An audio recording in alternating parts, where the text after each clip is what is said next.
DKR ఉన్న నియోజకవర్గానికి మహబూబ్ నగర్కి పాలమూరుకి ఏం చేశారు?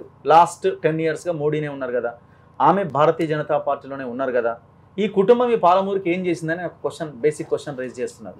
అసలు వాళ్ళకి మర్చిపోయి డీకేఆర్ ఉన్న పోయి 5 ఏళ్ళు అయిందనే విషయం ఫస్ట్ మర్చిపోయింది వాళ్ళు. అంతకుముందు కాంగ్రెస్లో నేను ఎమ్మెల్యే ఉన్నా కూడా మర్చిపోయిండు.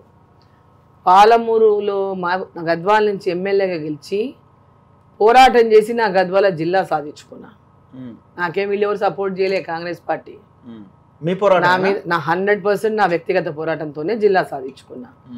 అదేవిధంగా నా మీద టీఆర్ఎస్ పార్టీ వాళ్ళు తప్పుడు కేసులు పెడితే అందరూ భుజాలు అనుకొని హ్యాపీగా ఎంజాయ్ చేసిండు. డీకేఆర్ ఉన్న బాగా అయింది, మాకు ఏదో అవుతుందని.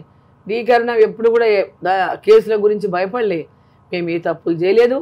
వాళ్ళు కక్ష సాధింపు చర్యలకు కేసులు పెడితే డీకేఆర్ ఉన్న ఫ్యామిలీ భయపడలేదు. నా కూతురు డీకే స్నిగ్ధారెడ్డి పేరు మీద క్రషర్ ప్లాంట్ ఉన్నది. వీళ్ళు క్రషర్ అంటే అదేదో పెద్ద నేరం చేసినట్టు. మా క్రషర్ ఉంటే ఆ క్రషర్ ఉంటే అదేంటి రాయండి, అది క్రషర్ రోడ్లు వేసేటటువంటి కంకర. ఇదేమో మైన్ కాదు, అబ్రకం లేదు, లేకుంటే దాని బంగారు లేదు, లేకుంటే వెండి మనులు కావు, లేకుంటే మైన్లు ఏమంటే మైన్లు అంటే ఏంటి ఇటాలియన్ మార్బుల్ ఉన్న గనులు కావు మావి, ఇంకోటి ఏంటి గ్రానైట్ గనులు కావు మావి.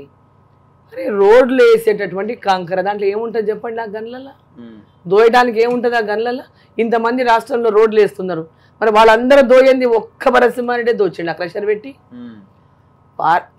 ప్రాజెక్ట్ ఏంది జూరాల ప్రాజెక్టు కట్టినప్పటి నుంచి కూడా అందరూ వాడింది అదే రాయి, అదే గుట్ట. కొన్ని దాదాపు 40 ఏళ్ళ పైన అయి ఉంటుంది. అది భరత్సింహారెడ్డి దోగిండని కేసులు పెట్టిండ్రు. బీజేపీ ప్రాజెక్టు కట్టక ముందు నుంచి ప్రాజెక్టు కట్టిందంతా కూడా అదే మైను, అదే కంకర, అదే రాయి. అప్పటి నుంచి కట్టినటువంటి ఆ ప్రాజెక్టు కూడా అదంతా కూడా మేమే దవ్వినామని కక్ష సాధింపుతోనే చర్యలు కేసు పెట్టిండ్రు. ఏమవుతుంది? తప్పుడు కేసులు పెడితే ఏమవుతుంది? మా బిడ్డ పేరు మీద క్రషర్ ప్లాంట్ ఉన్నది, అప్పుడు నా బిడ్డ గర్భవతి, కేసులు పెట్టించిండ్రు. అయినా మేమేం భయపడలే, ఎవ్వరికి కాంప్రమైజ్ కాలే. నా బిడ్డ జైలు పంపడానికి కూడా మేము సిద్ధం, మేము ఎవ్వరికి తల వంచమని చెప్పిన. తల వంచం. నా బిడ్డ జైల్లో కానిపోయినా కూడా ఓకే, నాకేం ఇబ్బంది లేదు, మేమేం తప్పు చేయలేదు, మేము ఎవరికి భయపడమన్నాం. టీఆర్ఎస్ పార్టీ మా పార్టీలోకి వస్తే కేసులు ఎత్తేస్తామన్నారు. మా కేసులు ఏం ఎత్తేయద్దు, 100 ఏళ్ళు ఉండని. వాళ్ళు ఏమంటున్నారంటే భయపడకపోతే ఇన్ని పార్టీలు ఎందుకు మారినారు, నాది ఒకటే పార్టీ, నేను రాజకీయాల్లోకి వచ్చినప్పటి నుంచి. ఆయన గురించి వదిలిపెట్టారు, క్యారెక్టర్లెస్ ఫెలో, దాని గురించి మాట్లాడడం waste. Most characters fellow in this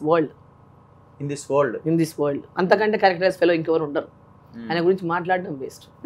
నాకు నచ్చని వాళ్ళ గురించి నేను మాట్లాడను. ఎవరైతే వ్యక్తి మాట్లాడాలంటే వాళ్ళు ఎదుట కనీసం నాకు సమానంగానే ఉండాలి, స్థాయి అన్న ఉండాలి. నా వయసులో స్థాయి లేదు, నాకున్నటువంటి రాజకీయ ప్రతినిధిలో స్థాయి లేదు, రెండు లేవున్నటువంటి వాళ్ళ గురించి మాట్లాడడం వేస్ట్. లీడర్ రేవంత్ రెడ్డి గారు, రేవంత్ రెడ్డి గారు ఇక్కడ తన క్యాండిడేట్ గా ఆయననే క్యాండిడేట్ అన్నట్టు ఇక్కడ చేస్తున్నాడు. నన్ను ఓడించొద్దు, నన్ను గెలిపియాలి, అరుణమ్మని ఓడియాలి, నన్ను ఓడియందుకు చూస్తుంది అని రేవంత్ రెడ్డి చెప్తున్నాడు. ఇప్పుడు ఆయన రేవంత్ రెడ్డి చెప్తున్నాడు అట్లనే. ఇప్పుడు అట్లే చూడాలా జనం? అట్లనే చూడాల్సిందే. మరి ఇప్పుడు అట్లే చూస్తే మీకు ఇబ్బంది కదా? నాకేం ఇబ్బంది? ముఖ్యమంత్రి మొన్ననే గెలిపించింది కదా ఆయనని, మొన్ననే గెలిపించిండ్రు, ముఖ్యమంత్రి అయిండు, 6 గ్యారెంటీలు అన్నాడు, ఓట్లు వేసిండ్రు, గెలిపించిండ్రు, అయిపోయింది. ఆయన ముఖ్యమంత్రి అయింది. ఆయన ఎలక్షన్ కాదు కదా. ఎందుకు స్టేట్ లో వాళ్ళు పవర్ లో ఉంటేనే ఏం చేస్తారు? నిధులు తీసుకురావడం ఏం చేస్తారు? ఇంతకుముందు కూడా ఉన్నాడు కదా, ఏం తెచ్చిండు? ఇంతకుముందు కూడా ఉన్నాడు కదా ఎంపీగా, ఏం తెచ్చిండు? ఏం చేసిండు? ఏం పోరాటాలు చేసిండు? పాలమూరుకి ఏం చేసిండు? పాలమూరు ప్రజలకు ఏం చేసిండు? రైతులకు ఏం చేసిండు? ఇవన్నీ అడిగినందుకే ఈరోజు నోటికి వచ్చినటువంటి దుర్భాషలు ఆడుతున్నారు.